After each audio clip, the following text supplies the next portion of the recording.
Hey everyone, welcome to 2020. I'm Norm Farrar, or 2020. I'm starting it off perfect.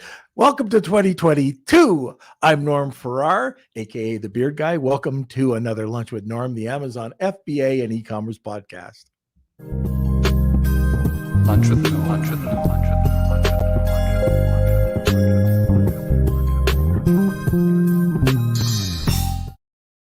I hope that's not an indication about how things are going to go. But anyway, today we got a great show, a returning guest. We're going to be talking about major Amazon shifts in 2022. Our guest is the co-founder of Seller Tools. He's been on before. He was awesome. It's one of the most downloaded episodes we've had. He's the co-founder of Seller.tools. It's an all-in-one suite of more than a dozen Amazon tools. He sold his own brand for multiple seven figures and moved on to help consult 8 and 9 figure clients on Amazon. He's also obsessed with empowering sellers with the best data, superior optimization, and easy to set up automations. Our guest today is going to be Troy Johnston. But before we get to Troy, let's have a word from our sponsor. I wanted to give a quick shout out and say thank you to Global Wired Advisors for sponsoring this episode of Lunch with Norm. Global Wired Advisors is a leading digital investment bank focused on optimizing the business sales process. For more information, please call Chris Schifferling and his team over at globalwiredadvisors.com. All right, where is the boy wonder? Hello, Happy New Year's. Happy New Year's, Kels. Well, we made it, I think, 15 seconds before having a flub, but that's we're gonna move past that and we're gonna go in. That's what we're gonna do. We're gonna turn it around. Yeah. We're gonna turn it around. But welcome everyone. Welcome to 2022. Thank you for joining us. I'm super excited for today's episode with Troy. He's a great guest and we're very happy to have him back. If you guys are new to the podcast, of course, smash those like buttons, give us those thumbs up. We'd really appreciate it. Also, if you are not part of the Beard Nation yet, you can go over to Lunch with Norm, Amazon FBA, and e-commerce collective. That's where all the good stuff happens. Also, we do have a paid program on our website, lunchwithnorm.com. And check it out. Click the membership button and you'll see everything that we have available. But anything else? I think that's it. If you have any questions, first of all, I don't think people are used to us starting on time. I know, it's pretty crazy. It's probably the first, maybe the second time we've started on time. But we're going to try to do it this year. We're going to try to at least do it once a week, aren't we, Kels? On time. Maybe more than once a week, but we'll see. I mean, that means you have to show up and you have to press the button, right? That's your job, right. To press that button. And you have to be in the studio. I'm always for me to press the button. Okay, all right. This is where I live. Okay, so if you have any questions, throw it over in the comments section. Sit back, relax, grab your cup of coffee, enjoy the episode, and welcome Troy. Hey, Norm. Thanks for having me on. Great to see you. It's awesome. The first guest of 2022. I know. I feel so honored and privileged. Yeah, happy 2022. I didn't say 2020. Can you believe that? Let's just go back in time. It's good. When you said Boy Wonder, I was hoping you were going to bring me on. It was going to be yeah. Okay. I'm just so young, Yeah, but if I said that, you'd have to come in full uniform, outfit. Yes, yeah. Just like Kelsey, he usually is wearing a cape. But so how you doing? Doing good. Trying to bring in this new year strong, excited, optimistic. But there's also kind of once you get down to business, a lot of realities, a lot of things that just are part and parcel of of what this year looks like in e-commerce and on Amazon. So trying to look at it soberingly, but with a smile on my face and excited for what's ahead. Well, why don't we start with that? What are some of your thoughts on how things are going to roll out this year? Yeah, it's the dynamics at play are really, really interesting. So, 2021 brought us a lot of sort of macro shifts and trends when it comes to just e-commerce as a whole. What I like to, what I sort of coin as the idea of the pandemic hangover, where in 2020, Amazon picked up, e-commerce picked up. There was such an acceleration. There was an evolution. There was the talk that we had moved from, a decade's worth of that evolution, and now coming into 2021, all of that throughput that still has to be managed. I mean, this isn't a physical product business. You can't generate revenue without a product. You have the supply chain issues, the raw material shortages, all of the issues inherent in what we do. And then you have the Amazon shifts on top of that, right? And that's the stuff that I have a somewhat unique perspective, both as a seller and as a service provider through a Amazon SaaS, and sort of have to navigate it on both of those fronts. So not to put it in an eerie or negative perspective, but that's the sobering look, I think, coming into this year of, man, what has changed? And then how do we grapple with that to make the most informed decisions and kind of set up our respective businesses? And again, for me, both as a seller and a SaaS, set them up for success. It's kind of funny, as you mentioned just a little bit earlier about the 10-year gap, right? That just was like that because of the pandemic. And it's funny, you go into the airport and maybe this just happened. So you're ordering some food and the menu is on the QR code, and you see some little old lady with her iPhone, like knowing how to use a QR code. And I think that's, that sums it up. We've just got to that period now where everybody is ordering online. Everybody is. And it doesn't matter how big or how small, people are ordering online. But what's interesting too is today I got an email from one of my clients, and it also shows you what today's bringing us is local domestic supplier.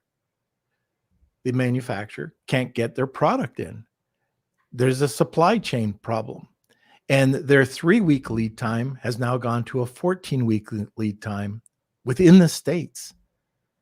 So it's affected because some of the chemicals or some of the, whatever they're using is on those ships waiting to be unloaded.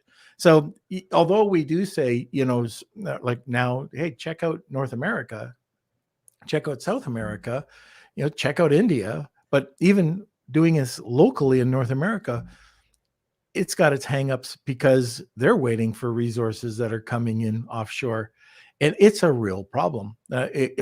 I think, and we weren't planning on going down this rabbit hole, but I think it's important that inventory management, supply chain management is probably one of the biggest things that are affecting us right now, and that we have to make sure that we probably order. If you think that you have to order 3 months in advance, I'd be doing it 5 months in advance, just to cover off that. And right now, we've got that other delay that's going to be happening, right? Chinese New Year is just around the corner. Right.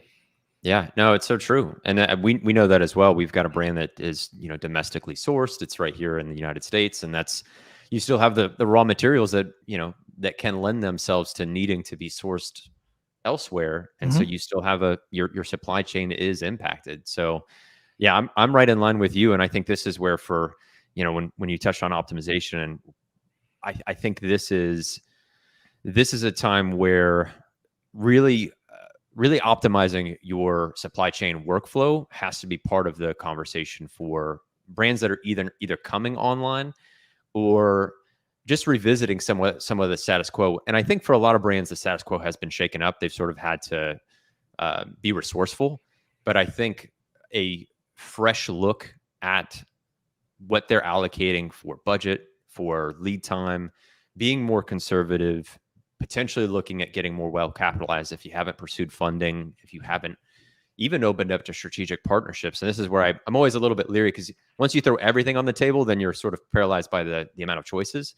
But I think that's the exercise that really makes a lot of sense coming into this year of I'm going to take that optimization strategic approach and take it throughout the entirety of my business, not only of my on-channel presence with Amazon, which is what we do a lot with tools, but then also as a business owner, what am I, if my premise is I'm leveraging Amazon because I love the logistics, I'm not in love with the fees, but I understand what it's facilitating, the relatively low barrier to entry. We have all those positive check marks, but what are the unforeseeables? What are the things what are our known knowns and then our known unknowns?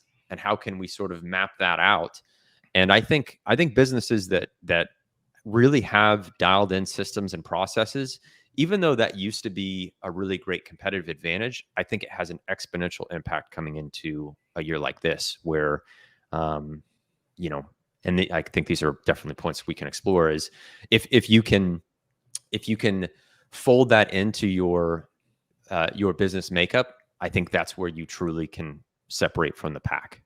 With all those dynamics we touched on at play, because this is kind of it's almost a reset, I think, in terms of the marketplace, the approach, and the strategies that you can or cannot, safely deploy on Amazon. We towards the end of in the fourth quarter, we put a lot of stress on bringing on people that were involved with SOPs, automation. And like you said, if you don't have those things in place now, it's a problem. If you're not thinking about them, it could be a problem. The other thing I was thinking about was risk evaluation. We touched on this last year. We talked on a couple of podcasts about it, but you really have to think about risk evaluation in advance. What are you going to do do you have a secondary supplier?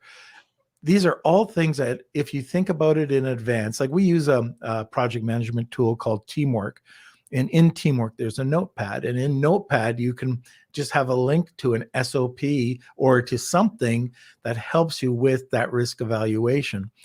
If you've already pre-thought the process, it'll make it a lot better for you. And I'm if it's minor stuff, you can do it.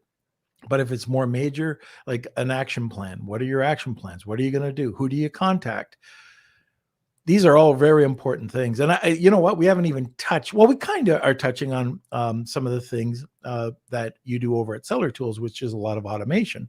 But I just think that risk evaluation in 2022 is going to be very important for all Amazon sellers. Yeah, no, I agree. I agree completely. I think, when you hear risk, you always think of, okay, this pessimistic view of like worst case scenario, where what if you played out a business use case where your business you're hitting your quarterly goals, you're on your way to hitting your annual goals. I think playing that out, if you look at it reasonably, you do have those fail safes or those measures in place to where you sort of know, okay, if we're straining our manufacturer because we're just clipping right along and we're meeting our objectives, well, maybe having that backup, having somebody who's engaged, or maybe even more closely aligning with your manufacturer with some type of more solidified strategic partnerships. I think very similar to Amazon, I think a lot of brands can also fall prey to just being transactional with their manufacturers. And I think this is that really great time to have conversations about,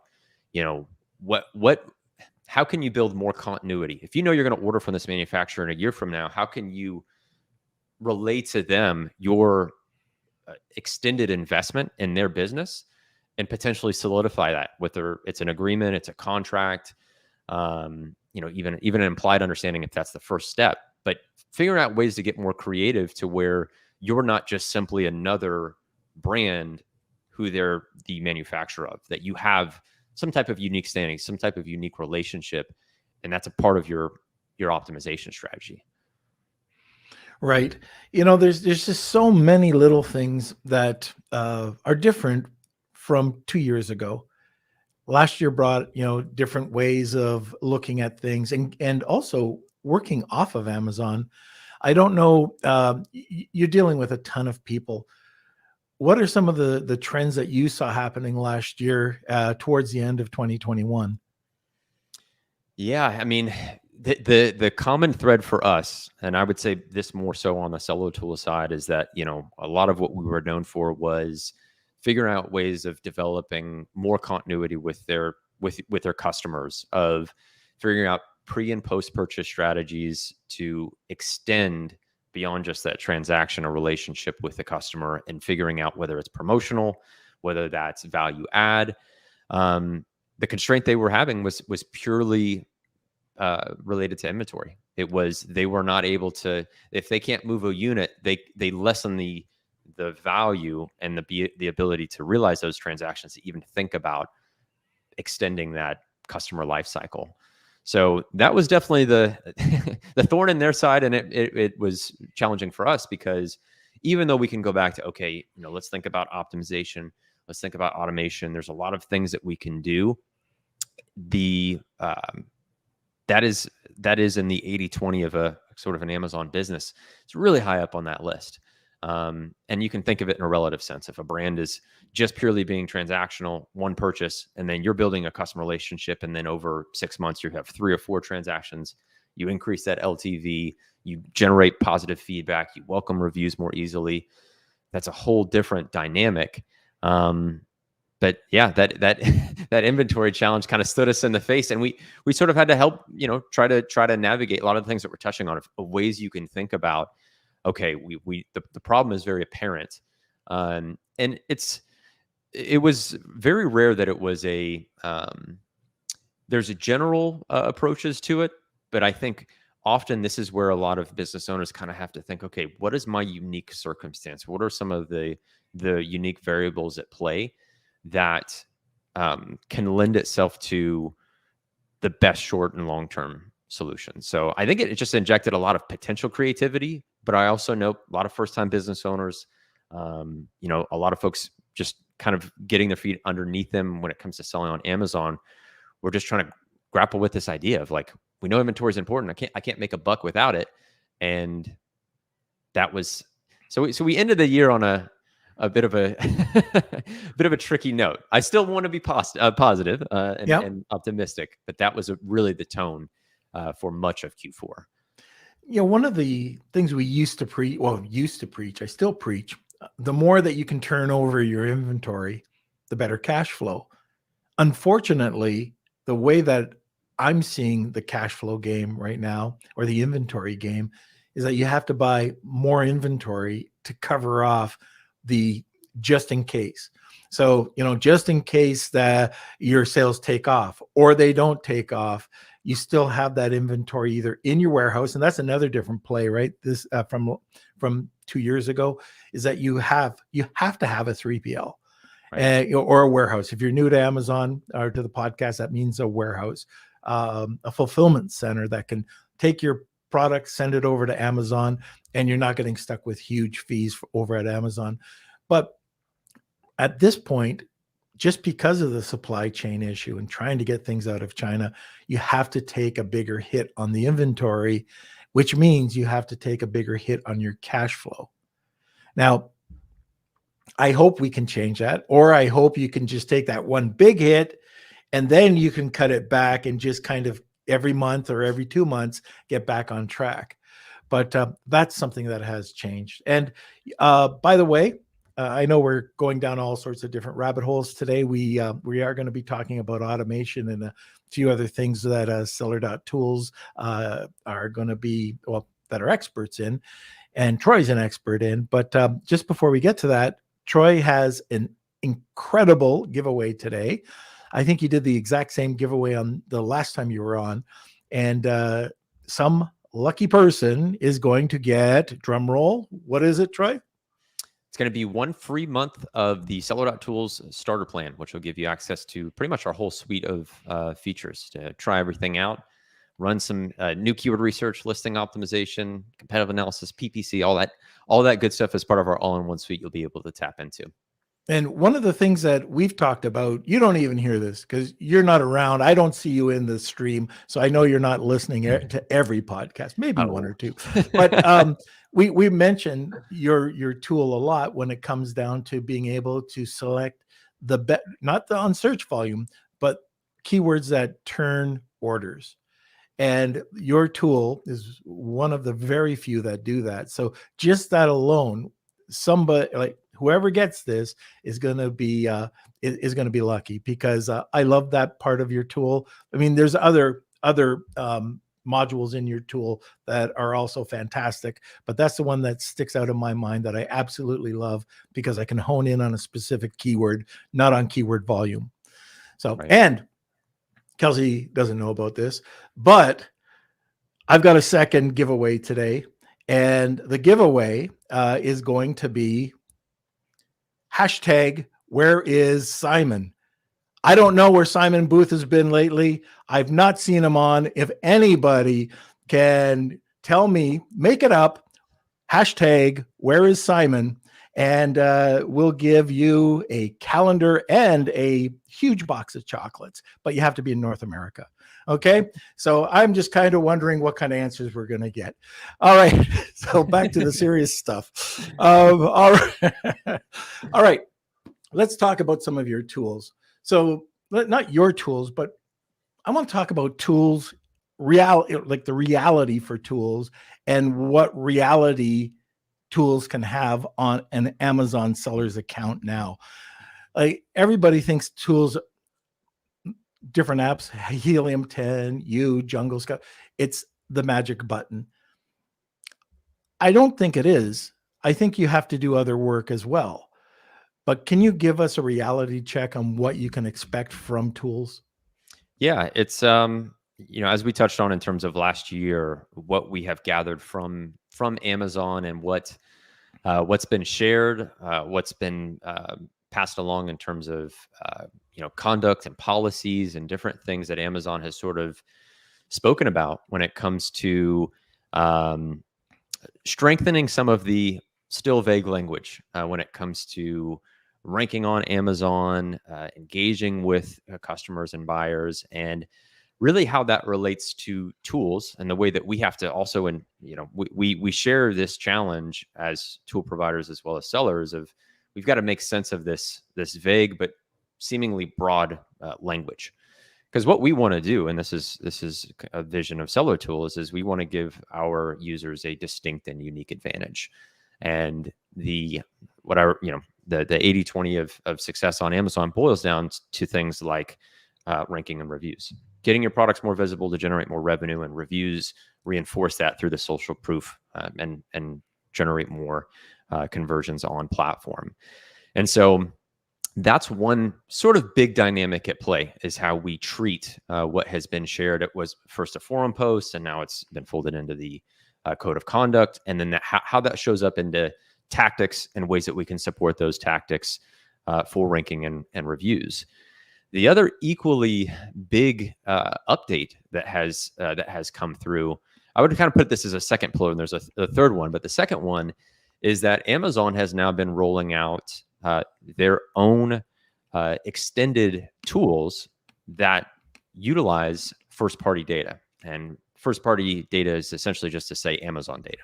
No estimates, no guesses, no approximations. This is Amazon saying, this is the data for clicks, for searches, for sales, to where now that we have an exact number, if you were to ask me 4 or 5 years ago if we would truly have Amazon source data for these extremely important metrics, I'd say there's just no way. Then we're not going to get that.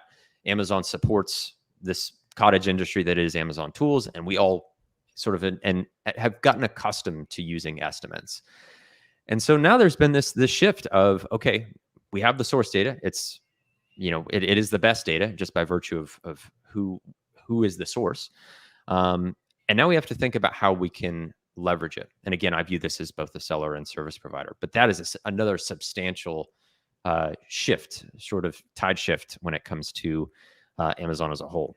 And then the third, but not unrelated to the second pillar, is how Amazon is enriching a lot of on-platform solutions and features just by virtue of rolling things out like brand registry. Brand registry now has unlocked this whole, on the back end, there is just a whole slew of things that you can tap into, where Amazon's sort of saying, if you stick around in the ecosystem, we can add in a bunch of value that starts to give you some of that search term data, some of that demographic data, The brand referral program that dovetails into the attribution. So really focuses on, empowering external traffic. So that third pillar starts to, all of these things sort of independent, but also together, creates this really interesting backdrop for tools to think about, well, how can we safely innovate? How can we make sure we're providing real value, where data has been so crucial to what we do, but now Amazon sort of said, well, here's the best data. What are you going to do with it? And then, how do we keep a very close eye on almost the feature set, where Amazon's almost becoming a suite of tools in and of itself, and make sure that we can exceed the value that Amazon's rolling out. So that's sort of the 2022 backdrop that tool providers have to sort of look at and think about. And I've just finished by saying the three things that we really focus on, our three pillars at Seller Tools, is data, it is automation, and then it's optimization. And so it's sort of created a unique lens with which to view those different areas, because now with the best source data from Amazon, we have to think about, okay, how can we then analyze that data or arrive at outcomes to where a seller has this new profound high level of confidence in the data, but then how can they then make informed decisions? How can it become actionable? So that's my long-winded way of sort of of breaking down something that we're thinking about constantly when it comes to how things have shifted coming into 2022. And going back to the Amazon data, you don't get access to it unless you're brand registered, right? Right. Okay. And out of that suite of tools, so under brand, what would be the best tools or the best apps that you're seeing that sellers can utilize? Yeah, right now, I'm very big on Opportunity Explorer. What Amazon's released there for the potential of looking at categories, what they refer to as niches, and then product level detail, it's immensely insightful. It's a bit of a shift in terms of how you think about product research.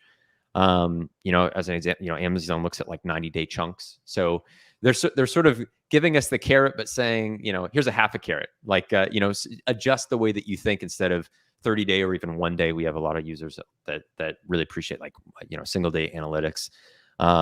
It's a bit of a shift there, but because it's source data, that we're used to, pay to play, or, getting PPC data, you usually have to invest or spend some money to get that level of insight. It's extremely beneficial, especially at that phase of the business. As we've been spending more time there, it's one of the areas where, admittedly, we're spending a lot of time, because we're gonna leverage that data, and arrive at being able to analyze it for sellers. Is that point where you're doing product discovery and product validation tends to be the most anxious, because everything we've touched on, of you need to be well capitalized. So usually you're exposing yourself to quite a bit more in the way of the capital you need to raise and deploy and the potential risk. And so at that phase, the data and the analysis become even more profound. It's not like you're just repositioning a keyword on your listing and maybe you lose incremental sales. You're deciding whether you're going to validate, source, sell a product.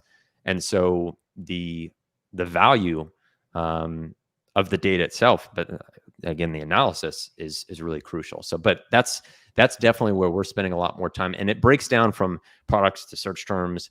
There's even insights there too, where you can look at top 5 ASINs, top 20 ASINs, benchmark performance in a category or niche, and really see if there is a potential point of entry. And I think it's one that I don't see as many sellers tapping into, whether they weren't part of the initial beta or weren't as familiar with. It's a really quick contact that you need to do with Amazon, where you can request it. But once you have it completely free, there's a lot to be able to extrapolate there, whether you're extending your product line, so you already have a product, or for new to brand, new to Amazon sellers. That's the one thing I noticed, is that if you're trying to expand your brand, it gives you a ton of insight. Just so easy, just to very quickly say, oh yeah, I could go here or go there. And it is a different approach. It is a little bit. I'm sure they're going to be changing the look and the feel of it after. It's in beta, right? It's still in beta. Yeah, yeah, and it's Yeah. only available in certain marketplaces too. And to their credit, we'll have to see if they turn around on that feedback. They've been requesting a lot of that, of like, share your feedback on this tool or any metrics that you want to see. So they seem very interested in, optimizing the tool itself. One of the trends that I noticed last year is customer ownership. And going from Amazon to going to Shopify, to your own e-commerce store. Do you have any tips on that? Have you seen any trends on that where now Amazon sellers who are doing okay, or maybe they got kicked between the legs and they've just had enough and they're going over to Shopify? Any thoughts on customer ownership? Yeah, I have a somewhat, I guess, nuanced perspective. As I read again the now that the policies and the conduct, some of the language has been updated. Amazon does state contacting a customer outside buyer seller messaging is considered excluded, and so you sort of have to start from a place of, if you're okay proceeding with any tactics where you potentially do own your customer more and the interaction that you have with them.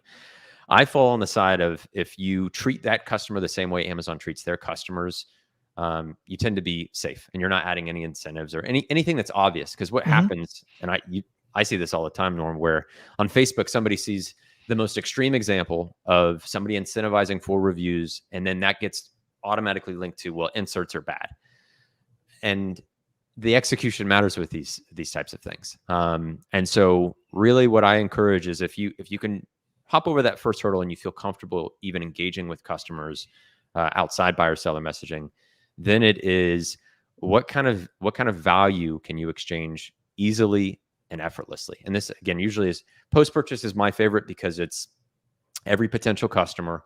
You can really customize what that looks like based on your product and packaging. And the value can be really, in their face. It's very obvious where they can get it, what they can do, and what they can be a part of. If it's a giveaway, if it's tied to some kind of user-generated content, or something similar. So I think that conversation this year, I think, is going to be another one where I've seen a lot of a shift to, and I don't know if you've seen this as well, where the interest in direct-to-consumer has really elevated, which I think is great, but we're still at that same hurdle. And this is one of the, Brendan, my business partner at Solo Tools, we've gotten into a few debates and conversations of, well, if you're engaging with that customer pre-purchase, and let's say you gather customer information, contact information at that point, and then you drive them to purchase on Amazon, and there's nothing on the back end, is that an Amazon customer? Have you gone outside buyer seller messaging? How was that customer potentially treated? Because then, obviously, if you have their contact information, you can send them to another sales channel or a social media opportunity or engagement. But I think those are the types of, they're good conversations to have, because I think brands have to sort of decide their interpretations, then from there, what the execution can look like. And I think it's better to sort of discuss it openly versus any kind of broad brush of, like, again, insert cards are this way, or this part of the sales cycle is another way. But I want to know your thoughts. This is an interesting topic. It's a great topic. I think the very first thing you have to consider, and what Amazon hired 10,000 people, I think it was last year, to do this, and that is basically to compare products. They buy your product from Amazon, they buy your product from Walmart or wherever, and if there's any differences. So if they open it up and there's an insert driving people to your website, or if you got the Walmart one and there's no insert, then there is a problem, or is a potential problem. So from what I understand, and this is just what I believe, from what I've heard, and I don't want to misguide anybody, but from what I do, this is the way I do it, and this is what I've heard. If you're packaging your product with an insert, and that insert is the exact same on your website or over at Walmart, and it drives people over for whatever reason, then that should be fine. If you're asking, if you're putting on the insert, if you like our product, here's a QR code. If you don't like our product, here's a link. That is 100% against terms of service. It can't look like it's incentivizing a review. So getting extra warranty is fine. If you're got a knife and you produce a cookbook, that's fine. If you're tagging people so you get their information from their Instagram, that's fine. I don't have any problem at all sending an insert, a QR code, driving people over to get something from my website. If that could be, if I'm selling soap, giving them a sample of our shampoo, I got no problems with that. I don't think Amazon has a problem. They tell you what they think is an incentive and what's not. You know, if you do a gut check and you go, oh yeah, this is wrong, it's probably wrong. Yeah. You know, Mhm. and you know, you don't have to. That's the thing. Like you can do it right.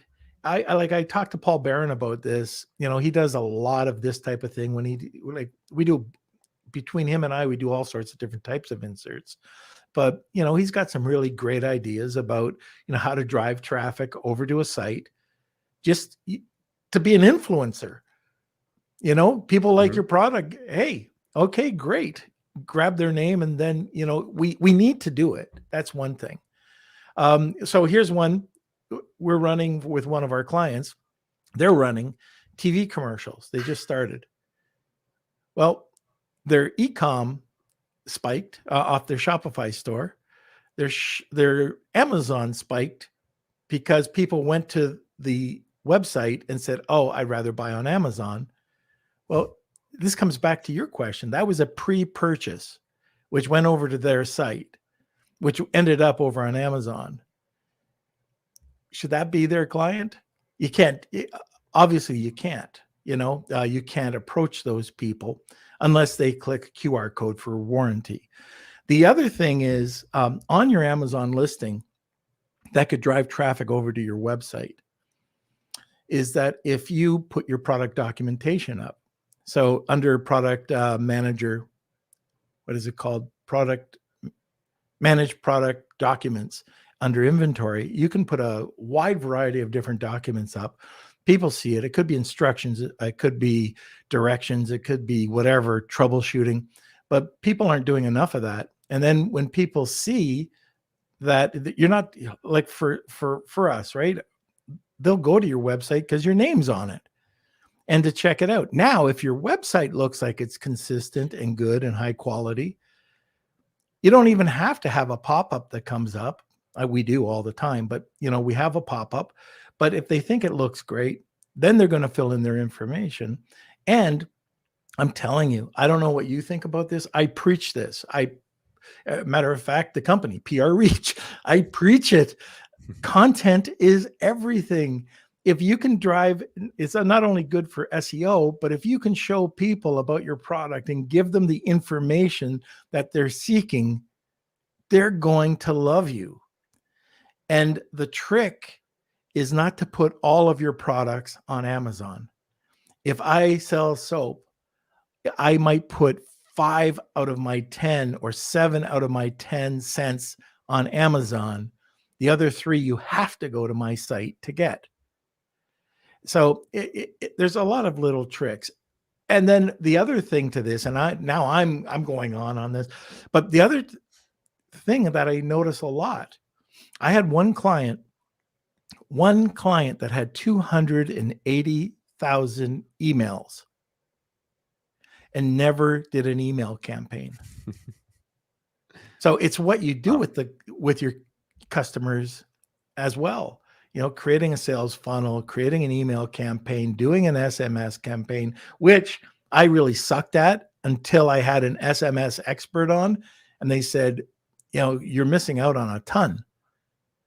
So anyways, I've been long-winded. I'm gonna, Kelsey. I think we passed our commercial. But anyways, let's have a quick word from our sponsor. Thank you, Cellarize, for sponsoring this episode of Lunch with Norm. Cellarize is your comprehensive solution for your everyday business needs. Everything you need to grow and scale your Amazon business is just one click away. For more information, contact Dima and his team over at Cellarize.com. And remember, Cellarize is with one R. Okay, there we go. Now, just a quick reminder, hashtag Wheel of Kelsey will get you one lucky person a free month over at Seller.tools. And it looks like hashtag Where is Simon has got us some results. Simon is here. Welcome, Simon. But I still want to know what the answers are that you would have given. Where was Simon? So if you can make up anything, that's still good for the entry, for the box of chocolates, as well as the calendar. All right. So hashtag Where is Simon, and give us an answer why or where he was. Okay, how's that? Now let's get back to this. All right. So, we talked, I don't know if you have anything more to add about driving traffic over to your website and owning your clients, which I think is probably the most important thing you can do. And I'd like to hear that from the audience as well. Any listeners, how important or what have you done to drive traffic and keep your customers? Yeah. And I think, Norm, you and I overlap completely. If you have a value-centric approach, and as you kind of touched on, is you know it when you see it, when you get into the incentives and the things that go from gray to black very, very fast, is that I think oftentimes we just don't put ourselves in the buyer's shoes of like, if I'm buying this product, what's going to make a better buying experience for me? Is it going to be FAQs? Is it a detailed video of walking me through how to use it, or common myths or misconceptions, or is it something that's highly personalized? A founder video would be really a great way of strengthening a connection to the product or brand. I think this is where, and something we could definitely riff on, of the one size fits all. I think that's the other thing that's really going to be really hard to apply in 2022. I think strategy and execution, if you do both of those things separately, uniquely, I think this is where there is true separation. There's going to be brands that really do this well, and others that whether it is one size fits all or a lack of a cohesive strategy and solid execution, I think those brands will really struggle. I just think that's sort of the dynamics at play. One of the things that we're talking to our customers about, our clients about, let's say that you have just a regular bottle, okay, bottle of shampoo, supplements, just a package, okay, not even a package, just the bottle with the product in. What we're telling people is, if at least if you're trying to deal with the higher perceived value, like the top tiers, is that get the package so you can have more information on the package, but the customer experience is also that much more. And you could put an insert in the package as well. So that 15 to 25 cents is going to make you stand out from everybody else who puts a bottle of supplements in a package, or, very few people, or a bottle of shampoo. And the response that we've got from the clients that have done that, it's huge. Like the quality of the reviews that are coming in, you're getting, usually people review if they absolutely hate your product or getting paid to hate your product, or if it's like top of the charts, right? In between, it's 4, 2, 3, 4 stars. Those are the more trustworthy, because people are either over the top or they just hate you for some reason. But if you do it upright and you package properly, and you possibly put an insert or whatever, it could even be a little sample bottle of something else, or package. This adds to the customer experience. And if Amazon does something right, it's the principle that the customer is everything. It's the customer experience. And if your product sucks and there's another product that doesn't, the customer experience and the review is going to go the one way, the 5-star, the 1-star is going to go that's how it should work anyways. Right. But I still believe it. I know I can launch a product, launch a product and it'll be a high quality product. I can use manipulation, but you can rank. You can go out there and rank without having to use manipulation, and manipulation being a ton of rebates. You could do it with, look at Sharon Evan. We used to do a lot of rebates, like rebate style. We call them concierge rebates because they weren't through a network. They were real customers, but she just, she would come on and talk with me and say, nope, you're absolutely wrong. Just PPC, just drive traffic, PPC, and you can rank and you could be very successful as long as your customer experience is there. Yeah. Yeah, no, it's a really strong point. The only thing I'd maybe add, insurance, brilliant. So it would be in addition to is just thinking about now that optimization element. I think when we think about on channel with products in our detail page, I think that is another area where we all have to, that is the entirety of what a customer interacts with before they click that add to cart button and purchase. And so that detail page optimization, I think, is going to be really crucial, and the moving pieces of it, not only the foundational elements of getting your title and bullet points and main images and video and image 7, all of the things that we can do. But now as it's even more media enriched is how we're using your, EBC A+ content, owning related video shorts, driving and welcoming more Q&A. Hopefully that's, optimized and you have, it's keyword enriched, but it also is informative. And I think that's the foundation. That's what we all have to do. And I think brands kind of asking themselves, well, in what way are we doing this in a superior way or reliably re-optimizing to where we're increasing and not just, maintaining kind of the status quo with that real estate. Right. I'm just wondering, Kels, do we have questions? Yeah, so we have one question come in and then a couple comments that we can go through. So let me just see. All right, from Simon, with Amazon now incentivizing sellers to drive external traffic, surely if you make the first contact with the customer, you have some claim on ownership. Is that correct? Yeah, that's a great question. This was really the conversation I was having. And we I think both brought up very, very valid points when I was discussing it with Brennan as well. Is okay, so if I'm engaging with this customer, let's say it's a paid ad, so we're running Google traffic, we're paying to then drive that customer to Amazon. Presumably, are we driving them to a landing page then to Amazon? Does that change the dynamic? Because that landing page allows us to then either pixel that customer or gather contact or customer information. I'm of the mind that if we carry the thread of, I think, again, how you and I, Norm, really treat and engage and support this customer, that as long as we're delivering value and we're not putting our foot, stepping into other areas of the interpretation of code of conduct or policies, that this is a customer that you sort of share with Amazon. You sort of are taking some amount of ownership because you want to drive an optimal buying experience. That's where you have aligned vision with Amazon.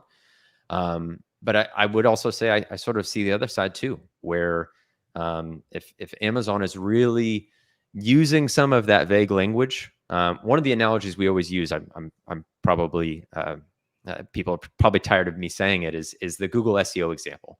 Google uses such vague language that they pretty much cover everything that says, okay, if you get an advantage by optimizing, utilizing different SEO strategies, they can sort of ping you or come after you or derank you. But are they going to always follow through on that? Is that more so that they can just be, they have every base covered? Amazon's sort of taking on that shape and form where reasonably you would expect if you're just delivering more value and a better buying experience, you're okay and and safe. But wouldn't want to welcome too much disregard for saying, well, Amazon does, they do sort of say this, but is that just sort of vague, broad language, or is that they're going to come after me for giving a customer a detailed FAQs and a place to contact support if they have any issues at all with their product, or a product, product warranty, something that implicitly, explicitly shows that I back my product. Here's what information I need. I stand behind that. Again, these are all assumptions we're making that brands are going to do that, because if you don't follow through on registrations or warranties, well, you are in the bad bucket again, both in Amazon's eyes, and rightfully so. So that's sort of my long answer of navigating the point. Is I think it's still nuanced, but I err on the side of you're sharing this customer, you're doing right by them, you're adding as much value as possible, and you're sort of saying, well, if this is my execution, well, how would Amazon perceive it, and would they be okay with it, and sort of acting with that spirit in mind. And you could put a landing page. So you've got a landing page, maybe you have a video, bit of information, and you give a choice. Buy on Amazon, buy on my site. And then that way, there are people that will specifically want to buy on Amazon, but some people want to go to your site. And I don't know if that split's going to be 75-25. It'll probably be higher on the Amazon side, but there are going to be people that are going to want to go to your site and buy because they're anti-Amazon. Right. No, that's a great point. We do have a number of users, and so ManyChat is one of the platforms that is really preferred with a lot of our users and community, and they'll do the same type of thing. Well, they'll take the form and function of a landing page and just sort of convert it into a ManyChat flow, because it will automatically capture some of the customer information. If we, let's say they order, we can verify their order and pull additional information without even necessarily requesting it, but giving them that option, or creating a more unique customer journey instead of just add to detail page, is a really great way of making this very, very, very seamless. And to your point, can enrich, if you have the video, you have the information there, you can enrich while also letting them own. Where do you want to buy? We want you to buy. Where do you want to, you can make that ultimate choice. And going back to Simon's question, you could take advantage by using that landing page. And if they do click on Amazon, that's pixeled. So you will get the 10% off of the 15. So anyways, you could still take advantage of the referral program. And if you're doing any form of external traffic, if you're not signed up with attribution, get signed up with attribution and start, pixeling any form of external traffic. Yep, absolutely. All right. So you kind of touched on it before, Troy, but I guess this was for customer ownership as well. But can you do the last suggestion with ManyChat? Yeah, absolutely. It gives, in my opinion, it gives you a little bit more control, because it's not a fixed resource in the way that a landing page is, where, here's what it is and sort of do with it what you will. With ManyChat, because it's interactive, it really allows for the customer to make decisions, and you can also, again, kind of customize it where, in the past we'd randomize what kind of journey they're taking on. We could randomize what kind of links they go to or utilize, whether that's keyword specific or not. And so I think it gives you a little bit more control, but absolutely pre and post purchase, ManyChat has a slight advantage in my eyes for those reasons. You just have a little bit more that you can do there.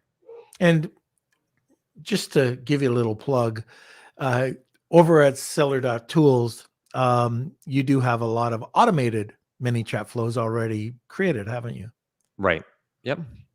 And then it'll fold in a lot of these types of features, and it covers a pretty wide range. Distributing single-use promo codes, buy one get one offers. Sending a gift card to a customer. Even flows. One of the ones that I really love is a customer actually sort of supporting themselves, to where if they have an issue, we can trigger this flow. Have them. Do they want a free product? Do they want a gift card equivalent? And because they support themselves, not only are you safeguarding your team's time, but it's sort of a cool way of empowering the customer, say, what's going to make this right? And with 2 or 3 button clicks, we can have them, whatever value they choose, we can get that taken care of. I think it's important. Again, going back to Paul Barron, when we started talking about his chats that he would be putting together, one of the things that I always found out, that I throw my computer against the wall sometimes, because I got into this loop that you could never contact anybody, and it's not the right, like you're typing in something, it's the wrong, information. You type it in again, and you never got to the right person. So you have to make sure that if somebody is or needs to either get online chat or get in contact with you by email or whatever, that there's an easy way for them to do it. And especially at the beginning, it was either, here's my bot, and there's no way, because they took the contact information away from the website. So anyways, that was my pet peeve. No, it's a good point. It's a good point. Good best practice to fold in, whether landing page or ManyChat. Yeah, sure. Yeah. Okay, Kels, any more questions? Yeah, just a couple comments that I want to read. So the first one is from Manny. For 2022, I believe that the secret of finding new products with platforms like Etsy are not anymore as secret as they were, and people's eyes are much faster on those product opportunities. We need new methods to find these opportunities. Do you have any thoughts on this? Yeah, I personally don't have as much experience with utilizing Etsy for product validation. I see it as a great place to potentially harvest. We actually work with somebody who does some handmade products, so kind of right in that space. I'm still a big believer, if there's sort of the external validation of coming full circle and having the Amazon component, that data validation as well. Which we touched on for Opportunity Explorer Pro, is if you can see signals of something that is handmade, or maybe like a tangent of where you could source it from a manufacturer in a ready-made state, I would still bring it back and validate some of the crucial points. Does your budget match what's possible? When you look at ratings and reviews, can you match the velocity of some of the top sellers? Look in the top 5, top 20. Another important sort of and this goes back to product research actually being keyword research, is looking at keyword and sales traffic. Yeah, keyword traffic and sales, and looking at that distribution and seeing if there is an opportunity to come in if there is only, let's say, a very small subset of keywords that are getting an abundance of sales and an abundance of traffic. Well, you need to narrow that down and sort of say, well, who's winning this? Is it branded related search? Is there a moat around these competitors where I can't come in? Or is there an even distribution of keyword sales, keyword traffic and sales, to where, okay, that's a wider window, greater potential. And then I can dive into those keywords and start to say, well, yeah, I can win that. There's no branded search or trademark or anything that's safeguarded to where there's not potential to get into that category. But that to me is taking that external validation and kind of doing a little bit more on-platform due diligence with the Amazon validation. And again, Opportunity Explorer Pro, I'm hoping we'll have something to help with some of this analysis, but that is where it really shines. Right. Now, the product opportunity. So a lot of people have seen Project X, with Tim and Bradley. And they've gone and they've done their Pinterest and they've done the Etsy. But like you were saying, or what you were asking, Manny, I still think that works. If you have, if you do your competitive analysis, if you think, excuse me for a sec. There, professional frog in my throat, cleared just like that. So if you go and you do your competitive analysis, and if you take a look at those products, I think that if I'm using Helium 10, I'm looking at their X-ray, and I can see through, and I can see that there's one major brand taking up everything. Can I take market share away from anybody else? And if the other people are doing a bad job or a poor job of optimization, or even can you just improve it? sometimes I'll just go for it. If I'll look at, I'll give you one example. Okay.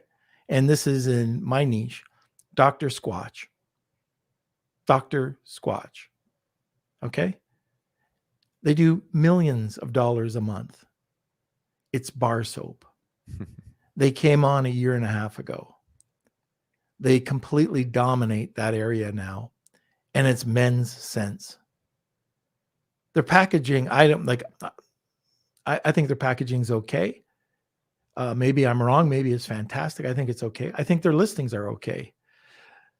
But they came on, they had the capital, they did the research, and now they're out there. They took it away from quite a few people. So if you can do it with a simple thing like bar soap, can you do it with shampoo? It's going to cost you a heck of a lot more because it's so competitive. And if you have that financial resource to do it, then go for it. If you think you want to be the best plastic shoe stretcher out there, you go for it.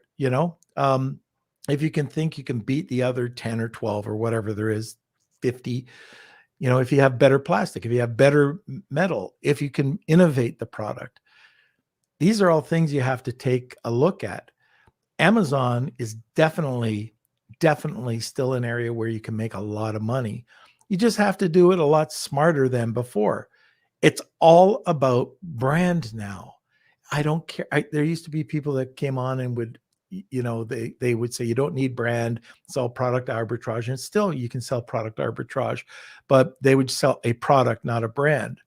I came up with brand. So I was always, you got to build a brand. You got to build. Now Amazon is saying you got to build a brand. Those people with brands and that are consistent with their brands are the ones that are probably the winners. Now, here's another thing. I was talking about Kevin King and Steve Simonson's Product Savant, right? And I thought, like I was telling this one person who asked me about it, I said, this is a fantastic service. Go and check it out. They'll find you the product. But the guy came back and, well, does that guarantee that I'm going to be a winner? No, because you might suck. They're saying that, here's a good product that we've identified. But if you don't spend the money on the marketing or on PPC or on photographs, that's on you. So these are the things that you have to look for. When you are doing product opportunity, you can have the best product opportunity out there and you could still lose, or you can have the worst category and win. So I'm not too worried. I don't know about you, Troy. I can look at a product and sell a product. I don't worry about competition. Yeah, I do. I mean, I shouldn't say I don't worry about I analyze competitors, but if I wanted to put out a supplement, I could put out a supplement. Yeah. And I mean, the two variables, I think, and you touched on them, but I think they can be glossed over, is what is your budget? Because those costs that you were touching on, not only the product, but what it's going to then take the entirety. So think about not only your product, your logistics, your advertising, your launch, your post-launch, formalizing a true strategy that informs what that budget number truly is. But you also touched on optimization. If you look at a handful of listings that are top in the category and you're like, whoa, wait, they don't know how to do keywords. Their media is underutilized. They have no EBC or A+.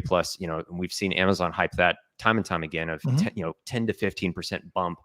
We see it all the time on our Seller Central accounts. Get that A+ EBC, you're going to see an increase in performance, which is true. It is true that it does help to both legitimize and reinforce authority for a product. But that can be part of your analysis of, okay, I've got a semblance of an idea. I'm looking at who's winning in this respective category.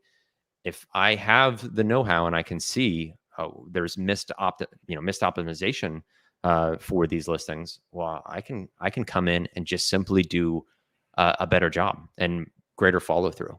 Right. But those two things have an interplay, because maybe that does mean you need to allocate the appropriate budget.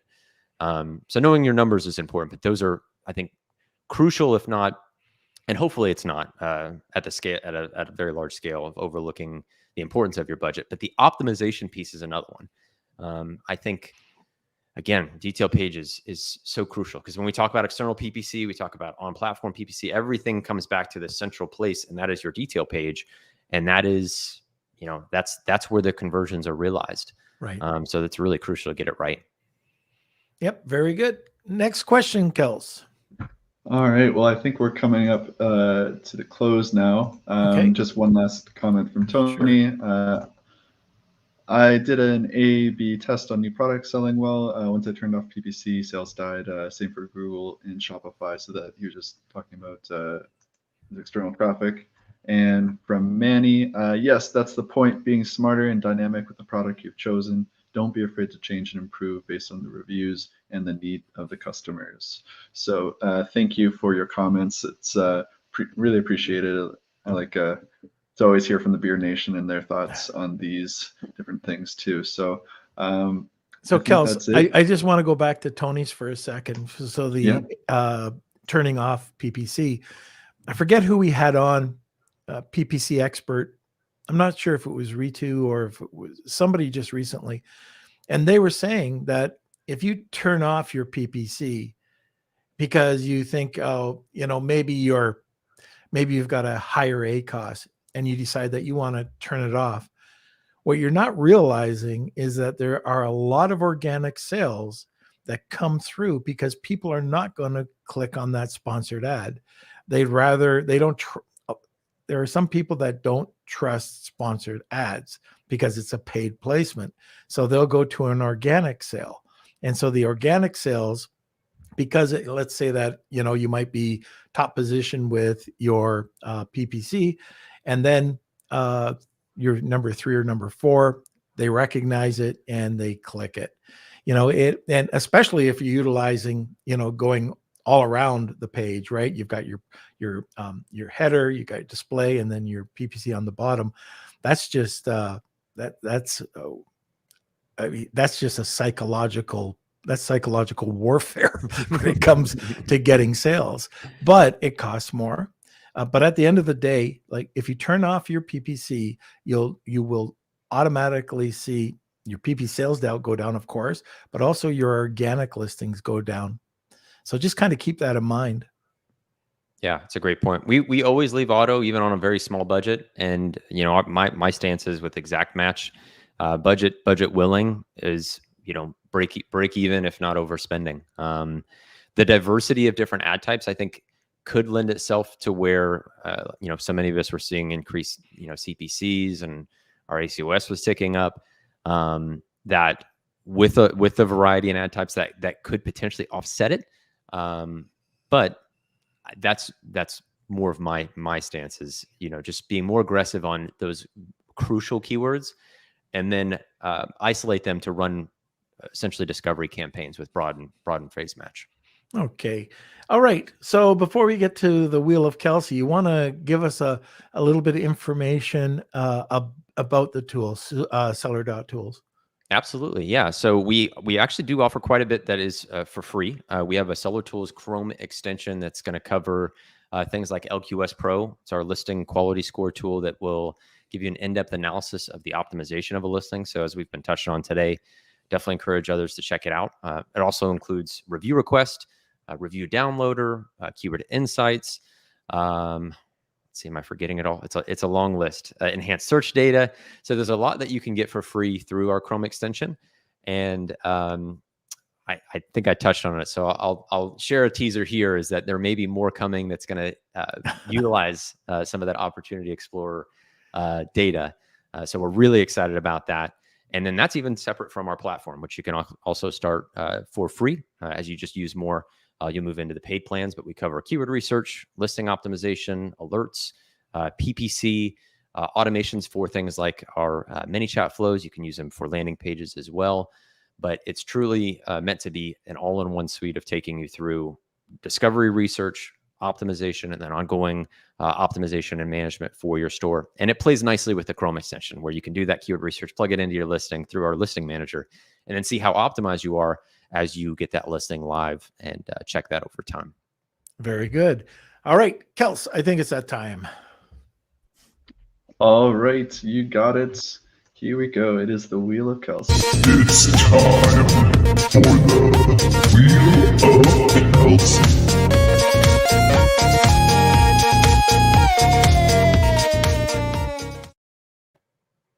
Okay. Oh, by the way, I just noticed Simon mentioning the Chrome extension is really useful. It's a must-have for any serious Amazon seller. Oh, that's awesome. Yeah, thank you, Simon. All right. All right. And thank you to the Beard Nation for entering today's Wheel of Kelsey. All right, you still see? Okay, perfect. All right. So I'm going to shuffle these up. If you are the winner, please email me k@lunchwithnorm.com and we'll give this a spin. All right. So today's winner is Nick Stuff. I believe that's Nicholas Smith. Okay. Congratulations. And we do have another giveaway. I don't know. Can I switch my? All right. This is for the Where is Simon? And I think the best answer we got in was from Jessica Rabbit and said abducted by wolves. So thank you. And let's shuffle these up. And Simon is excluded because he's in the UK. Next. All right. We'll do another one. That's